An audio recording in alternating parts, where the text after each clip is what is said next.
Right now on Upfront. Countdown.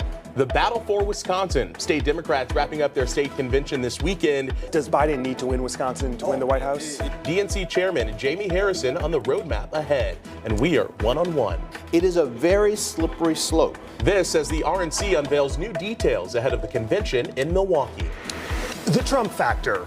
I am the Trump-endorsed candidate. The big test of the Trump endorsement in Northeast Wisconsin. Was there any risk in taking the Trump endorsement? The Republican primary battle for the 8th Congressional. Now, up front behind the scenes, the Trump-endorsed candidate Tony Weed. If you guys stay in the fight, we will stay in the fight. Donald Trump Jr. fundraising and campaigning alongside him. The charges. Our judgment was that now is an appropriate time to file these charges. Attorney General Josh Kaul, 3 former Trump allies facing felonies accused of conspiracy and efforts to overturn the results of the 2020 election. I think I agree with the governor. Good. The new reaction moments away. This is Upfront with Jaron Jordan and political director Matt Smith. Hi, everyone. Thanks for joining us. The race for the White House heating up this weekend, and it all runs through Wisconsin. The Republican National Committee unveiling what the big stage will look like inside Fiserv Forum when Milwaukee hosts the Republican National Convention in just over a month. Meantime, state Democrats wrapping up their state convention in Milwaukee today. And one of their keynotes in the battle to win Wisconsin, Democratic National Committee Chairman Jamie Harrison. We sat down yesterday at the Biden campaign headquarters in Milwaukee. Let's start here in Wisconsin. You're going to address the state convention Saturday evening, Wisconsin Democrats. Does Biden need to win Wisconsin to win the White House? It's really important. It's crucial. And that's why you're going to see so much activity on both political sides, from the Republicans as well as the Democrats. Wisconsin really is the battleground state in this presidential election. And so it's crucial to how we factor how Joe Biden gets to 270 electoral votes. Let's talk about the conventions. RNC just moved into Fiserv Forum this past week here in Milwaukee. Democrats are just going to be down the road from Milwaukee in Chicago. You're now preparing to nominate President Biden virtually, even before the start of the convention. I'm curious, beyond the issue in Ohio, was this also an effort to prevent any chaos on the floor? No, part of this was to preempt whatever the Ohio mess is. You know, Republican Party is about playing games instead of doing the serious work that the American people need us to do. And so I was not going to allow MAGA Republicans in the state of Ohio to derail the momentum of Joe Biden. We're going to get Joe Biden on the ballot in all 50 states. It's important for us to do that. And so I wasn't going to allow, tricks being played in Ohio to keep that from happening. Any new details on when and what that will look like? No, we're working on that right now, but we will, whatever the deadline, we have to make sure for Ohio's Secretary of State, we will meet that. Does this lessen the impact and the importance of the convention? Not at all. Part of it is this will be the first time since 2016 that we will have this gathering of Democratic leaders from across the country all there. And this will be the very first time. We know that we weren't able to have the convention that Joe Biden, we wanted to have here in Milwaukee in 2020. This will be the first time that Joe Biden will actually get a formalized convention. Wisconsin Democrats will vote on a number of resolutions, as they always do Sunday morning at their convention. Several of them talk about Israel and Hamas. One calls for an immediate ceasefire. They don't condemn the October 7th attacks, though, in their wording. Should Democrats get behind something like that broadly as we look ahead to November? Well, I haven't taken a look at all of the resolutions. I know a lot of our state parties are doing that. We're going to be focused on the resolutions that we have to deal with at the national convention.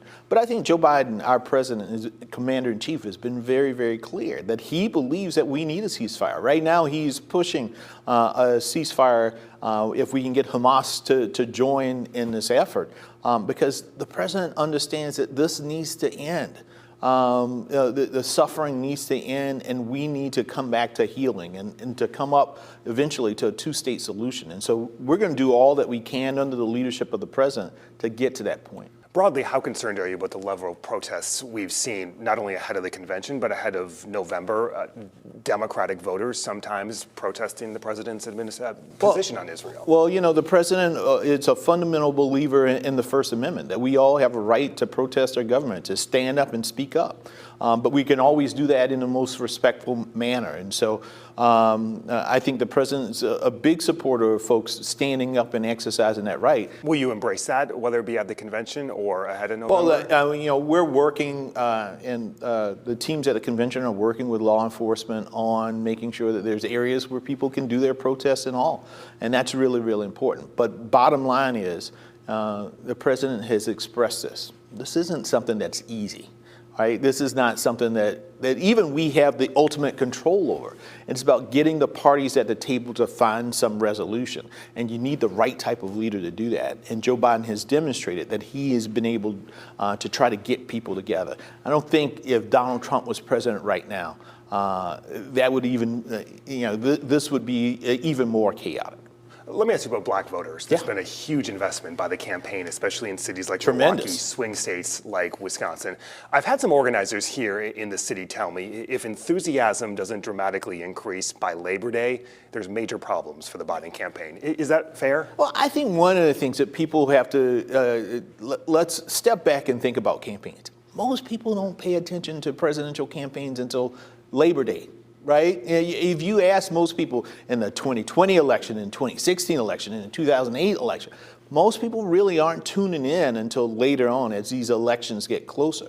But when you look at the organizing that has taken place under this Biden campaign, we are seeing earlier organizers on the ground, boots on the ground, building out operations. While I'm here, I'm having a Latino roundtable, I'm having a Black Leaders roundtable, I'm marching in the Pride Parade, I'm doing all of these things, and we are sending surrogates out across the country doing the same things, making sure that we're having those early conversations with folks, listening to the issues that are important to them, making sure we feed that back into the campaign so that our ads, our future conversations are all addressing the most important issues to people in their communities. And that's the great part. And that's why you have to have an operation on the ground.